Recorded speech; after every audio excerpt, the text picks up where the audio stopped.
Twitter would be useful as a customer support sort of a thing or as an engagement metric. See, there are two broad ways companies can use Twitter. A is to get clients for marketing, for sales. That is one aspect of it. The other aspect of it is customer support. That is, again, a very big reason Twitter gets used. You need to always have a presence on Twitter.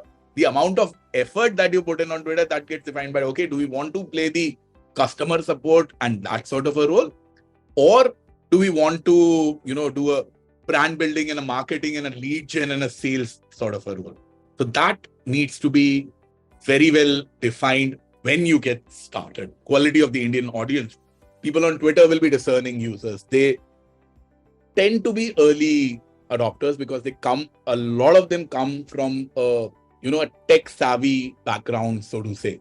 Very rarely you will find people above 60 on something like Twitter. It's a young generation's platform and not as young as Instagram.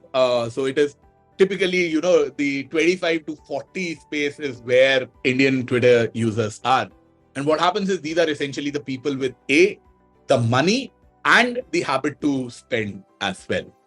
If you go to the younger cohort, they'll typically not have the money to spend. If you go to the elder cohort, they'll typically not have the tendency to spend. So Twitter falls in the sweet spot of people actually paying money and trying stuff out. And that's why it makes sense.